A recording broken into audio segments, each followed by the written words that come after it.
Encounter Church, it's so great that we've got you here with us today, online, wherever you are. We love you. We're glad you've joined us today. Have a great morning.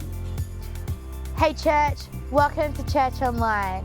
This week on Zoom we have a few things so we can stay in touch when we can't physically be together. We can still connect over technology. So we have the prayer meeting this Wednesday at 9 a.m. See Siobhan and Aaron for details. And every week we're going to be uploading devotions. These are to encourage and to build your life. You can find them on Instagram, Facebook and YouTube. If you want to give, all the giving details are on the screen now.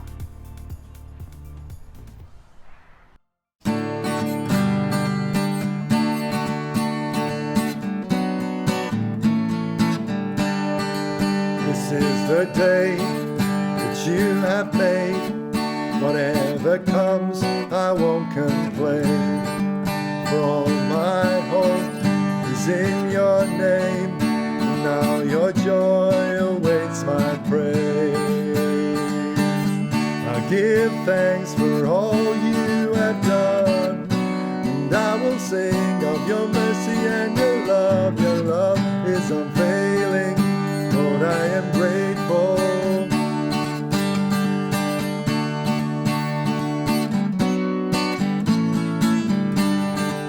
When I was down, you brought me out. You set my feet on higher ground. So here I stand, you are my God. Your faithfulness, my solid rock. I give thanks for all you have done, and I will sing of your mercy and your love. Your love is unfailing. Lord, I am grateful. I give thanks for all you have done. I won't forget all the battles you have won. Your love is unfailing. Lord, I am grateful.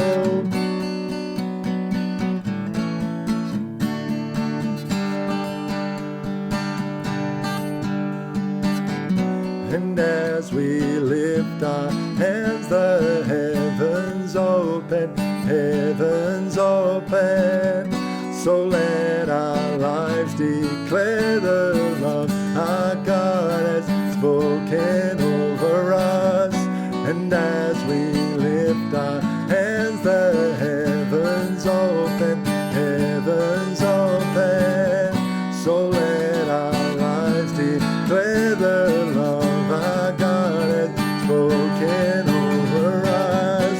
And as we lift our hands, the heavens open, heavens open.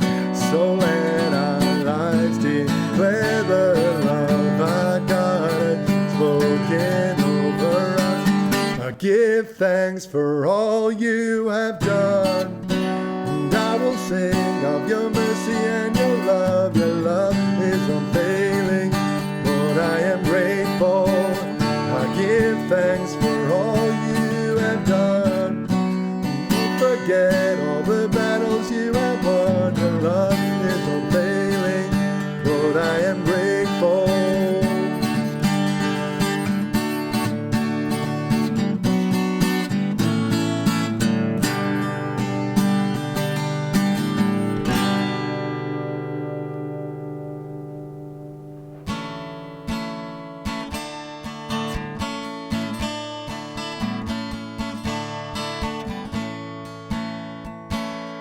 Strength will rise as we wait upon the Lord. We will wait upon the Lord. We will wait upon the Lord. Strength will rise as we wait upon the Lord. We will wait upon the Lord. We will wait upon the Lord. Strength will rise as we wait upon the Lord. We will wait upon the Lord. We will wait upon the Lord. Strength will rise as we wait upon the Lord. We will wait upon the Lord. We will wait upon the Lord. Our God, you reign forever. Our hope, our strong deliverer. You are the everlasting God.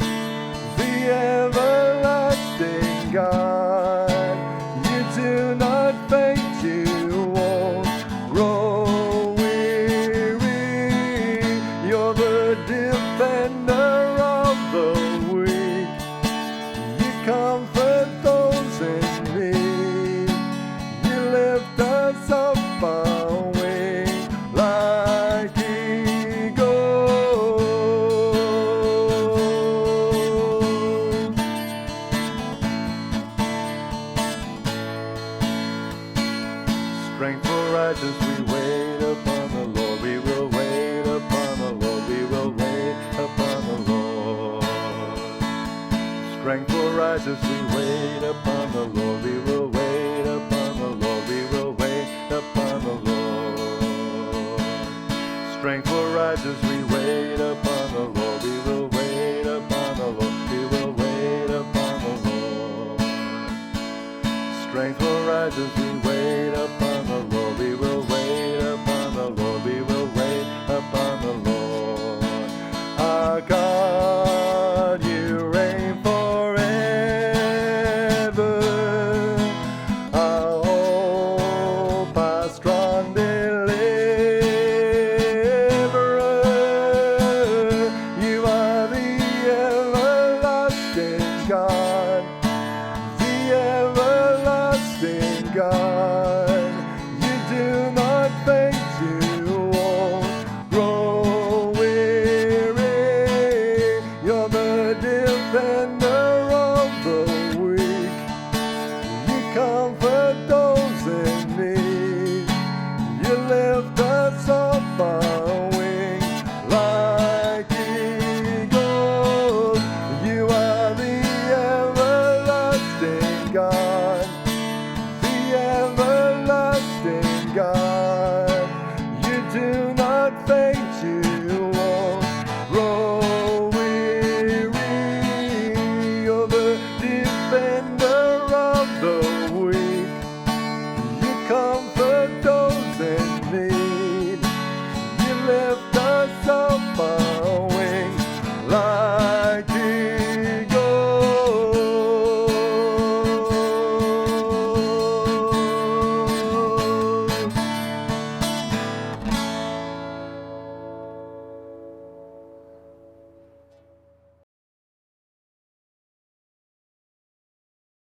Encounter Church, I'm so happy that you're here this morning. We're going to be trying something a little bit different this morning. So, I hope you enjoy this and I pray that it blesses you.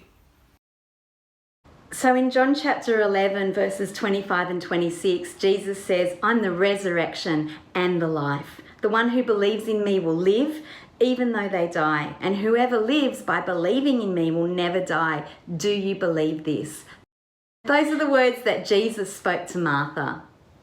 Today we're going to have a look at this whole story and the significance of those words, I am the resurrection and the life. Okay, so John 11 is the story where Jesus says another one of the I am statements, and it's about a family, and Jesus is really close with this family, and he finds out that the brother Lazarus has died, and he's actually in another area at the moment, so he's a few days away from them, but he takes his time and he takes a few more days after hearing the news that Lazarus has died, and then he makes his way to Mary and Martha and to Lazarus, and Mary and Martha meet him, and they're distraught. They're distraught that their brother has died, and they're actually really distraught that Jesus wasn't there sooner. Like I would have expected, because Jesus loved them and because they're friends, that Jesus would have dropped everything straight away and he would have rushed out to make sure that Lazarus is all right. But Jesus says the most astounding thing at this point. He actually says, this isn't going to end in death. And he stays for 2 more days right where he is. Then 2 days pass and the unthinkable, the most tragic thing that could happen happens, and Lazarus actually dies. And at that point, Jesus supernaturally knows that Lazarus has died, and he gets his disciples together and he goes, come on, we're going to go and wake Lazarus up.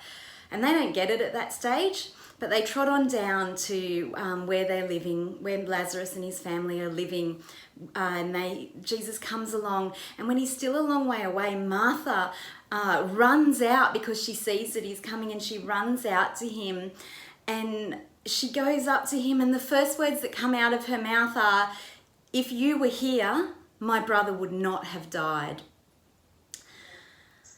And I think I've read that before, and as a Christian I've thought, wow, Martha, that's a really faithless thing to say. Like, who are you to accuse Jesus of missing the mark? Who are you to accuse Jesus of failing to be where he needs to be? And yet Jesus doesn't turn around and say, oh yeah, you have little faith, or he doesn't rebuke her in any way.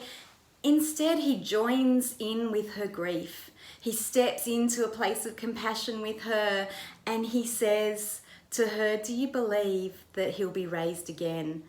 And Martha says, "Yeah, one day, Jesus, I believe he'll definitely be raised again." And at that point, Jesus says this really confusing thing. He says, "Well, I'm the resurrection and the life." So we fast forward, and the next minute, Martha has gone down and said, "Mary, the teacher's here and he wants to see you." And Mary gets up and she walks up the hill to Jesus. And she does something that she's actually done before, because you see, this is the same Mary that fell down at Jesus's feet in a time past and wept on his feet and wiped his feet with her hair and did this brilliant act of worship. And this time she does the same thing, but without the worship. She falls at his feet and she looks up at him, and the words that come out of her mouth are, "If you were here, my brother would not have died." And again, Jesus doesn't rebuke them for their pain.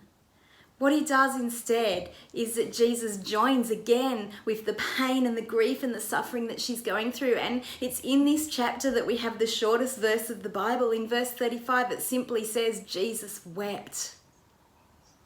He knew, he already knew. He said to his disciples back in Jerusalem, he said, let's go to Lazarus and wake him up. He knew he was going to raise Lazarus from the dead, and yet he still joined their sorrow. He still joined in with their suffering. And so anyway, they walk to the tomb together, and Jesus says, "Move that stone away from the tomb." There's a bit of back and forwards where they argue about the smell and how bad it will be. And eventually they move the stone out of the way, and Jesus calls out at the top of his voice and he says, "Lazarus, come out of there." And the next minute out walks Lazarus, and he's still covered in the grave clothes, and he's shuffling out, and he's alive after days and days, after sickness and sorrow and grief. He's there living and breathing. And Jesus looks and he goes, "Take those grave clothes off him and let him go." And so today we're going to look at that passage and talk about what that means to us in this season. When it comes to Mary and Martha's grief, and Jesus' response, I think the first word that comes to mind is delayed. They probably think that Jesus' response to what has happened to their brother is delayed because Jesus has taken so long to get there, because they think it needs to happen instantaneously. They think it must happen then, or Lazarus is going to die and remain dead. He's not going to be able to rise from the dead. So I think that they're also confused, but Jesus has this beautiful way of using his timing to not only teach us lessons, but to show us just how powerful and amazing he is. Jesus is really confronted by these two women who are in the worst type of grief and the worst type of despair. And yet he doesn't respond to them with what I think is a faith-filled response. He doesn't respond to them by going, "Well, you just have to believe and everything will be fine." What he does first, because that's the truth, they do just need to believe and everything will be fine. But what he does first is that he joins in with their grief. And I just think that illustrates the compassion of the heart of God so beautifully, because the reality is that in our world at the moment, we are all in some form of grief. We might not have lost anyone to this terrible virus yet. We might not be sick with this virus, and I hope that none of us do get sick with this virus. But our reality is that we've lost our freedom. We've lost our ability to be close to the people that we love. We've lost our ability to join in with other people and to live our life the way that we've always lived our life. And so whichever way we look at it, we're grieving something. We're grieving that our society has changed. And I think a lot of the time as Christians, there's this temptation to sweep that grief under the rug, to sort of go, "Oh no, I've got faith, everything's okay." But we can't actually sweep the grief under the rug and still have a healthy emotional life. And I don't think that that's God's best for us either.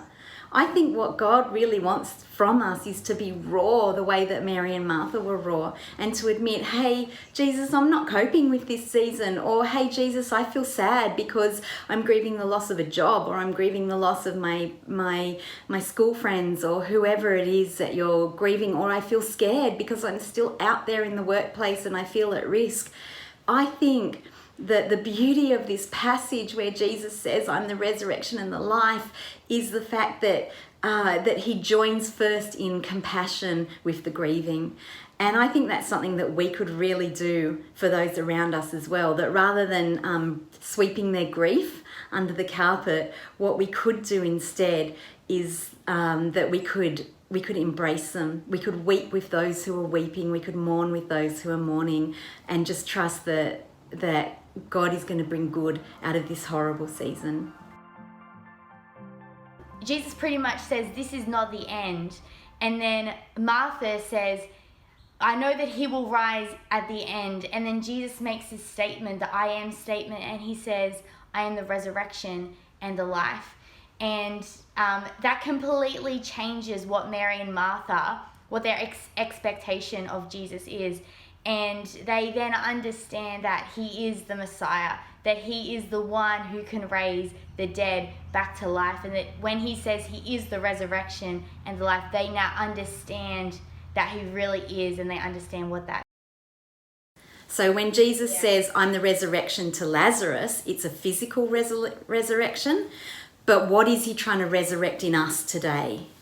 Yeah, I think that the beautiful thing about Jesus is that he knows us so well, better than we know ourselves. So when we're in situations where we don't have answers or we don't know the outcome, I love that Jesus will use those situations and the outcome to not only make his name known, but it's also for our good. And so I love that he resurrects dreams that we once thought were dead. And maybe we're feeling joyless at the moment, but where the Lord is, there is joy. Where the Spirit of the Lord is, there is joy. So I just think that nothing, like, God has the final say with stuff, and we need to put our faith and our trust that nothing is something that we think is dead or is too far gone, that actually there is hope in Jesus, and that he can turn that into a situation that is for our good, and that, it's just a wonderful experience for us. When it comes to having a resurrection life, when it comes to trusting that God is going to resurrect, I think we need to take from Lazarus' story that Jesus didn't resuscitate him. He didn't breathe life into something that was old. He didn't make Lazarus 10% better. He didn't make him 50% better. He didn't even make him 99% better. He didn't resuscitate him. He resurrected him. And there's a difference between being resuscitated and being resurrected, because you're only resurrected when all hope is gone, when all life is gone. And I just want to say today that whatever your dream is, whatever your hope is, I just challenge you to allow God to breathe new life into a new dream or a new hope. Allow him to resurrect the things that we've let die. Allow him not just to resuscitate the thing that's kind of we've been pushing along and that's been hobbling along, but actually let him do something new in you. Because this season, as horrible as it is actually full of opportunity. Adelaide and I have been learning in the last week that that church is bigger than four walls. Church actually, like, God has actually collapsed all the walls of the church, and now we're out there in the world and we're having to be innovative in ways that we never were. But it also has this beautiful blessing attached to it that we can dream a new dream. And we can have a new vision. And I just want to challenge you today that your life has changed at the moment, no doubt about it. I don't know when it will go back to normal, and I don't know what that new normal will look like, but God still has a purpose for you in it. God still wants to resurrect a vision, a hope, a dream in you, and allow it to be a new dream. Allow it to be something that you are newly creative with and newly innovative with. About probably 2 years ago, I felt like I was just keeping my head above water, and I felt like any moment a wave was going to come and just, come over me. And I think I just had stretched myself too far and was probably just doing too many things, and which is a common problem these days. We're all too busy. And I felt I was just driving, I wasn't in my quiet time. It was just, I love that God will use every moment to talk to us and to speak life into us. And pretty much felt like the Holy Spirit said, Adelaide, I don't want you to survive. I actually want you to thrive. And ever since that moment, that has kind of changed the way that I live my life and the way I prioritize things in my life, so that I'm thriving not in my own strength, but in God's strength. In John 11, he says that he is the resurrection, but he also says that he is the life. And I think, like Siobhan has said, God has called us to live a big, abundant life in him. And for me, that was a turning point for me in how I lived my life. And it's easy to get caught up in the motions of life and to do our own thing and to do it in our own capacity. But God is actually calling us to do it in his strength, because in his strength we can achieve so much more, because he is almighty, all powerful, all knowing. And to have him leading your life I think it's the way that we were designed to live as humans. We're not designed to do this journey alone. When you're in self-isolation, it's really challenging. This COVID-19 has caused us to has changed the way we do community a lot, and it's really challenging. It's hard, but I think that God has called us to live in community and to live in relationship with him and with others. So for me, it was this turning point of, Adelaide, what is in your life, and is it causing you to survive, or is it causing you to thrive? Because I want you to thrive in me. All right, so I'd like to finish today just by talking about that last statement of Jesus where he tells them to take the grave clothes off. We all have a history. We all have a past. Every one of us have regrets. Every one of us have at some point made mistakes. Every one of us have griefs and things that we've had to overcome or move on from. And some of us are carrying some of that with them, particularly at the moment. And I just want to encourage you that that's actually not God's best for you. That's not what the Holy Spirit had in mind for this big, abundant life that Adelaide was talking about. That's not thriving. So I believe that there is a call in God today for us to take the grave clothes off. And so today I want to give you an opportunity, wherever you are, to close your eyes and just to say to God, hey God, I've carried these grave clothes around with me for a really long time, but I'm ready for a big, abundant life. I'm ready for hope and resurrection of all my dreams. And so today, God, I make the choice to pull off those grave clothes and walk forward unhindered by them. Church, if you've made that decision today, can I ask you at the bottom of your screen, if you're on our Church Online platform, you're going to see a button that says Request Prayer. Why don't you click on that button? Our hosts are standing by right now. We would love to pray with you. We would love to have the opportunity to speak to a God who loves you with you. That's all from us today. Hang around. You'll see in a link in the comments on our Church Online platform that we're going to have a Zoom hangout after church. So go and grab a cuppa. Go and get dressed if that's what you need to do.